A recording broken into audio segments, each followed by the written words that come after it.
When Logan McAllister took a summer job as a trail guide in the Rockies, he imagined solitude, stunning views, and a break from the noise of the city. What he didn't imagine was a night.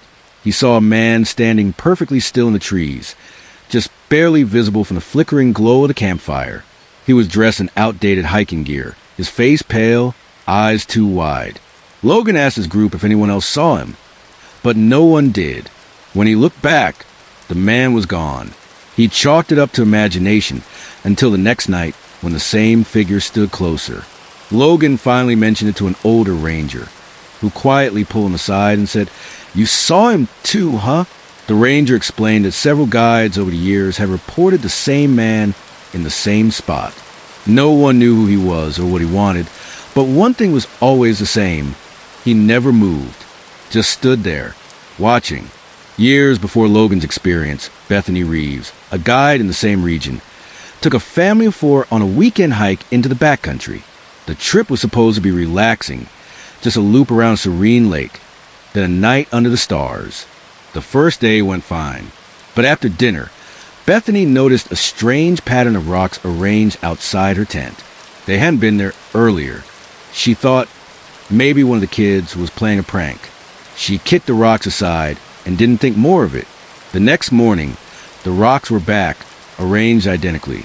She asked the kids and parents, but they hadn't seen anything. Bethany, uneasy, decided to cut the trip short. On the hike back, she started noticing small things missing from her pack. Her compass, an energy bar, even a small pocket knife. But nothing else was disturbed. Once back at base, she dumped her pack and found none of the missing items.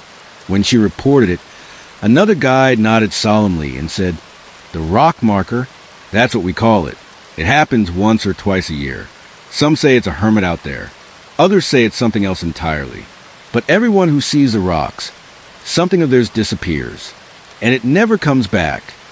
Trevor Harris had guided in the Appalachians for almost 8 years without any real incidents, until one foggy October morning. He was leading a couple on a misty trail known for its fall foliage. About halfway through the hike, the couple began acting strangely. The woman, Carla, kept turning around and asking if Trevor heard voices. The man, Jim, said he felt like someone was following them. Trevor, experienced and skeptical, reassured them. But when the fog thickened, they began veering off the trail, chasing what they thought were distant figures calling their names. Trevor followed, shouting for them to stop, but the fog swallowed their voices. It took 2 hours to find them again, huddled together at the base of a tree, both muttering something about the woman in white. Trevor guided them back, and when they reached the trailhead, the couple refused to speak of what they saw. Trevor went back to the same spot the next week, alone, in the thick fog. He thought he saw a figure, tall and pale, walking just ahead of him, always slightly out of reach. He turned back. To this day, he doesn't guide that trail in October. Madison Grant was a trail guide at a national park in Utah, known for its red rock canyons and breathtaking vistas. She'd been doing it for only a few months when she led a group of hikers into one of the deeper trails that wind down through sandstone ravines. The sun had begun to set when one of the hikers, a quiet man named Reed, wandered off from the group.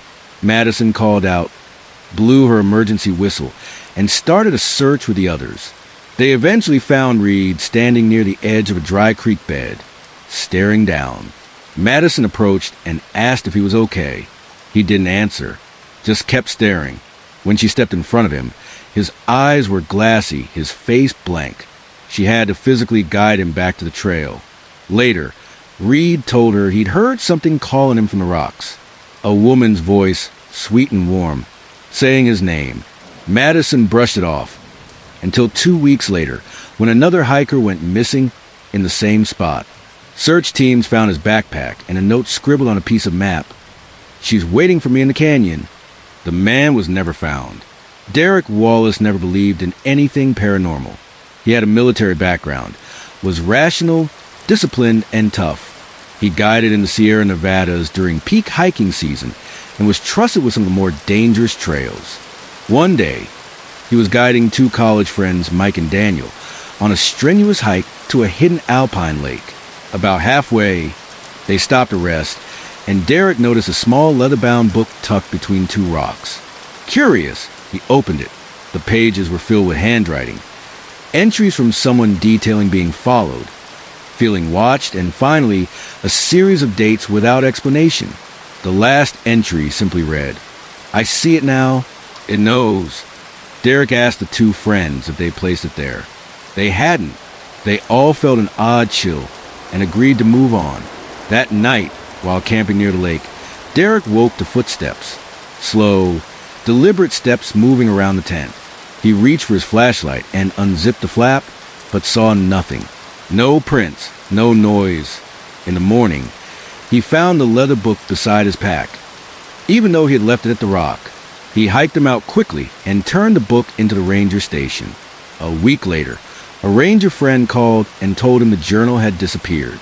Not only that, but it had been found before multiple times, always in the same area, always before someone went missing. Trail guiding isn't just about knowing the land. It's about sensing when something isn't right. These stories don't make it into the park brochures. They're whispered during late-night campfires, traded among guides, and passed down like warnings from one generation to the next. The woods and mountains hold beauty, but they also hold secrets.